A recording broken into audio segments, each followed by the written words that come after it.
کچھ تجزیہ کار اس طرح کا بیانی بنانے کی کوشش کرتے ہیں کہ جی یہ تو سہیل افریدی دہشت گردوں کا حامی ہے، فلاں ہے. اتنا بڑا جھوٹ ہے کہ وہ کہتے ہیں کہ جی کہیں سے بھی پاکستان پر حملہ ہو ہم پاکستان کے ساتھ ہیں اور اکٹھے ہیں، دہشت گردی میں لوگ ہمارے مار رہے ہیں، طریقہ کار کس طرح سے کرنا ہے، سب کو ساتھ لے کر چلنا ہے. اب اس میں جرگے کی بات بھی ہو رہی ہے. میں نے جو عرض کیا نا کہ علی امین گنڈا پور کے جانے کے بعد چیزیں اور طرف جا رہی ہیں. اب مولانا فضل الرحمان صاحب سے ملاقات ہوئی ہے، اسد قیصر اس میں تھے، دیگر لوگ اس میں تھے، اور اس میں فضل الرحمان صاحب نے نہ صرف یقین دہانی کرائی ہے کہ محمود خان اچکزئی بطور اپوزیشن لیڈر ہم ان کو سپورٹ کریں گے، بلکہ گرینڈ جرگہ جو بلایا جا رہا ہے اس کی بھی سپورٹ کا انہوں نے کہہ دیا ہے، اور اس میں شرکت کا بھی فضل الرحمان صاحب نے کہہ دیا ہے. تو علی امین گنڈا پور کا صرف ڈیرہ اسماعیل تک فضل الرحمان صاحب کے ساتھ ٹکراؤ تھا، تو اب بات کہیں اور جا رہی ہے. اور ایک اور چیز آپ نوٹ کیجئے کہ یہ صرف تحریک انصاف نہیں ہے. کیا عوامی نیشنل پارٹی، کیا جے یو آئی، کیا نون لیگ اور پیپلز پارٹی کے چلیں جتنے بھی لوگ ہیں وہاں پر، چاند ایک ہی سے ہی، ان کا ووٹ بینک نہیں ہے، ان کو تو ویسے ہی جھولی میں سپریم کورٹ نے سیٹیں ڈالی ہیں، ان سے بھی پوچھ لیں، ساری جماعتوں سے پوچھ لیں، جماعت اسلامی سے پوچھ لیں، جو بھی جماعتیں ہیں، اور پشتون تحفظ موومنٹ ہو، کہ وہ کس طرح سے چیزوں کو ڈیل کرنا چاہتے ہیں خیبر پختونخوا میں. وہاں عوام کا بڑا پریشر ہے کہ بار بار آپریشن سے ہمارے مسائل ہیں، خود تو بیٹھ کر پرابلم ہے، وہ بھی کہتے ہیں دہشت گرد ہیں یہاں پر، ان کو کس طرح نکالنا ہے، اس کا میکنزم طے کر لیا جائے کس طرح سے کرنا ہے. تو اس میں ساروں کو اکٹھا کر لیں، صرف تحریک انصاف نہیں، باقی جماعتوں کا دیکھ لیجئے کیا موقف ہے، وہ آ کے کر دیں نا، پیپلز پارٹی اور نون لیگ کے لوگ آ کر کر دیں. ابھی تو دیکھ رہے تھے کہ گورنر خیبر پختونخوا کنڈی صاحب، ان کے بھائی وہ ساتھ کھڑے ہو رہے ہیں، جی سہیل افریدی جو کہہ رہا ہے ٹھیک کر رہا ہے، وہ تو اس کی سپورٹ کر رہے ہیں، پیپلز پارٹی ہے جو حکومت گرانے کا کہہ رہے تھے، گورنر راج لگانا چاہتے تھے. اب تو خیر یہ باتیں بھی ہو رہی ہیں کہ گورنر کی چھٹی ہونے والی ہے خیبر پختونخوا میں، جو حکومت کی چھٹی کرانا چاہ رہے تھے، اور آفتاب شیرپاؤ صاحب شاید آ رہے ہیں، اور دیکھتے ہیں اس کے بعد کیا ہوتا ہے. لیکن جو ان سے ریکوائرڈ چیزیں ہوں گی کیا وہ ہو بھی سکتی ہیں یا نہیں ہو سکتی، یہ بھی دیکھنا ہوگا. اچھا، اس کے علاوہ جی یاسر شامی جو سوشل میڈیا سینسیشن ہیں، انہوں نے پہلے یہ خبر دی تھی کہ جی بڑے بڑے لوگ این سی سی آئی کے پکڑے جانے والے ہیں، اور ہائیسٹ لیول پر یہ چیزیں ہوئی ہیں، اور وہ خبر بالکل سچ ثابت ہوئی. اب دوبارہ یاسر شامی نے بتایا ہے کہ استعفے آ رہے ہیں، اور 6 لوگوں کے استعفے آ رہے ہیں، یہ تگڑے استعفے ہیں، بلکہ آ چکے ہیں، جمع کرا دیے گئے ہیں، اب ایکسیپٹ ہوں گے. یہ باتیں یاسر شامی نے بتا دی ہیں. اس کے علاوہ جی علی امین گنڈا پور کے لیے مسائل بڑھ رہے ہیں، کیونکہ ایک بار پھر ان کے وارنٹ گرفتاری جاری ہو گئے ہیں، اب وہ وزیر اعلیٰ رہے نہیں، تو اب دیکھیں وہ کیس دوبارہ کھل رہے ہیں. اس کے علاوہ مشہور و معروف وکیل اظہر صدیق ایڈوکیٹ نے حسن ایوب عرف راوی چینی چین لکھتا ہے، ان کو بے چین کر دیا. اور یہ تقریباً 37-38 سیکنڈ کا کلپ ہے، اس میں سنیے انہوں نے ثابت کر دیا اظہر صدیق نے کہ حسن ایوب صاحب اپنا لا بنا رہے ہیں. اب ایوب لا چل رہا ہے یہاں پر، حسن ایوب لا، جس کے مطابق وہ کہہ رہے ہیں جی کابینہ ایسے ہو جائے گی، فلاں ہو جائے گی، فارغ ہو جائے گی. انہوں نے کہا کہ قانون پڑھ لیں، میں بطور وکیل آپ کو چیلنج کر رہا ہوں، آپ ججمنٹ پڑھ لیں، اس کی تشریح آپ کیسے خود کر رہے ہیں، آپ بات ہی غلط کر رہے ہیں. تو حسن ایوب صاحب پھر صرف مسکرا دیے، ہنس دیے. یعنی حسن ایوب صاحب حسن ایوب لا چلا رہے ہیں، ساری جتنی کوٹیشن کی ہے غلط ہے. میں چیلنج کر رہا ہوں، کہاں لکھا ہے 62 اور 63 کے اندر؟ اچھا کہاں لکھا ہے مصطفیٰ امپیکس میں آپ ملاقات نہیں کر سکتے؟ مصطفیٰ امپیکس میں ڈیسیژن کرنے ہیں، جب کابینہ ڈیسیژن کرے گی، کوسچن کابینہ کا ڈیسیژن کا ہے. کبھی میں تو حیران ہو رہا ہوں اس کانٹیکس کے حوالے سے، کوئی ایک ججمنٹ بتا دیں یار، خدا رہا نیشنل پہ چینل پہ بیٹھ کر ایوب لا نہ کیا کریں. حسن ایوب قانون نہیں ہے اس ملک میں، آئین پاکستان 1973 ہے، اور یہ یاد رکھیے گا. اور وہی چل رہا ہے، ویسے چل نہیں رہا یہاں پر، ویسے اس ملک میں حسن ایوب لا ہی چل رہا ہے، حسن ایوب لا ہی چل رہا ہے. اور کیا ہو رہا ہے؟ کہہ رہے ہیں جی اس ملک میں حسن ایوب چل رہا ہے، اور کیا ہو رہا ہے کہ یہ جی مل نہیں سکتے، وزیر اعلیٰ مل نہیں سکتے. یہ کہاں لکھا ہے؟ جب کہتے ہیں نا لکھا کہاں ہے کہ ملوانا ضروری ہے، تو یہ بھی کہیں نہیں لکھا کہ مل ہی نہیں سکتے.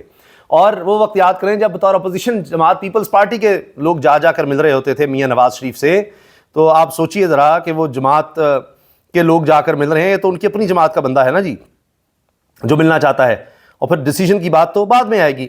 تو یہ جی اس وقت صورتحال ہے.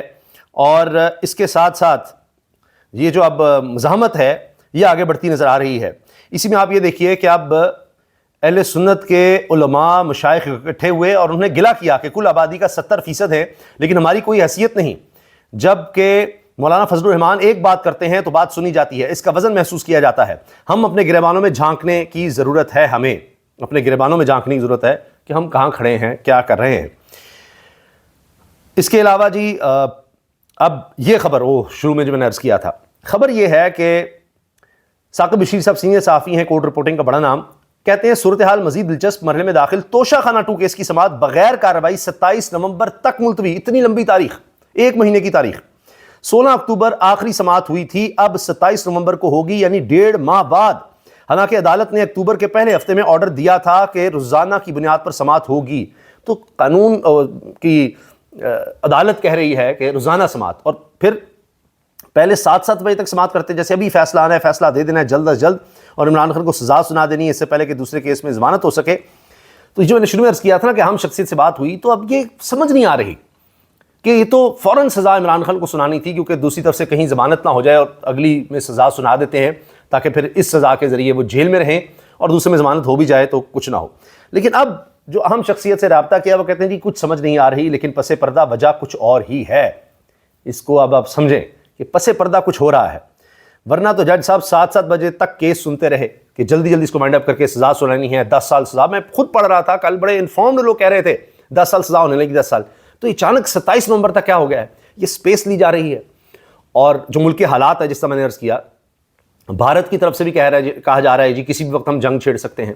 تو یہ جو پاکستان کو دو طرف سے جنگ میں دھکیلنے کی ایک سازش ہو رہی ہے، اس میں ہمیں اتحاد کی ضرورت ہے۔ تو اس میں ہو سکتا ہے کیونکہ بات چیت کے لیے رستہ ہموار کرنا مقصد ہو، اور پھر اور تو کچھ سمجھ نہیں آ، لیکن یہ بات ضرور ہے کہ پس پردہ کچھ چل رہا ہے۔ وجہ صرف یہ نہیں ہو سکتی کہ جی بس وہ جج صاحب نے کہہ دیا، روز جو سماعت کر رہے تھے، آج ان کا دل آیا، انہوں نے کہا جی نہیں مہینے تک آگے لے جاؤ، ایسا نہیں ہے۔ اور باقی دیکھیے کہ اسرائیل نے پھر حملے شروع کر دیے ہیں فلسطین پر، اور 60 سے زیادہ نہتے فلسطینیوں کو شہید کر دیا ہے۔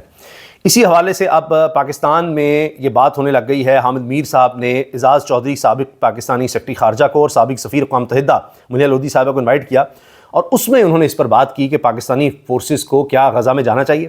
اقوام متحدہ میں پاکستان کی سابق سفیر ڈاکٹر منیہ لودھی اور سابق سیکرٹری خارجہ اعزاز چودھری کا کہنا ہے اگر غزہ میں پاکستانی فوج کو حماس کے خلاف استعمال کرنا ہے تو ہمیں وہاں فوج نہیں بھیجنی چاہیے، کیونکہ اردن نے بھی حماس کو غیر مسلح کرنے کے لیے اپنی فوج بھیجنے سے انکار کر دیا ہے، اور فوج صرف وہ جائے گی جو اسرائیل کہے گا کہ ہاں یہ فوج آ سکتی ہے، اس طرح ترکی کی فوج کو نہیں آنے دے رہے۔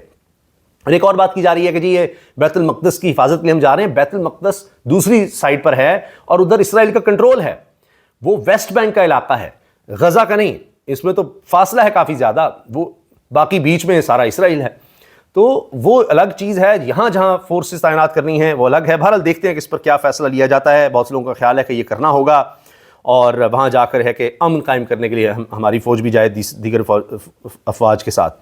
تو دیکھتے ہیں اس پر کیا ہوتا ہے، جو بھی ہوگا انشاءاللہ اس پر بھی آپ کو اپڈیٹ رکھیں گے۔ محسن نقوی صاحب وزیر داخلہ بھی ایکٹیو ہیں، ایران میں طالبان رہنما سے انہوں نے ملاقات کی اور مذاکرات کے ذریعے سارے معاملات حل کرنے کی وہ بھی کوشش کر رہے ہیں۔ تو یہ آخری کوششیں ہو رہی ہیں، اللہ کرے کہ کامیاب ہو جائیں، ورنہ پھر جنگ کے علاوہ حل کوئی نہیں رہتا، مسلط ہو جائے گی۔ وزیر اعلیٰ پنجاب مریم نواز نے ٹی ایل پی کی دھمکیوں کے بعد سرگرمیاں محدود کر دیں، سیکورٹی سٹاف بھی تبدیل کر دیا ہے اور بڑے پیمانے پر تبدیلیاں کی گئی ہیں، سرگرمی محدود کی گئی ہیں، اور آنے والے دنوں میں بھی لگتا ہے کہ ابھی کوئی اتنی جلدی مریم صاحبہ اس طرح سے جو سیمینارز اور دیگر جگہوں پر جاتی تھیں وہ کھل کر ہمیں نظر نہیں آ رہا ہوگا، سیکورٹی بہت زیادہ سخت نظر آئے گی، حالات ابھی جلد ٹھیک ہوتے نظر نہیں آ رہے۔ اجازت دیجیے، اللہ حافظ۔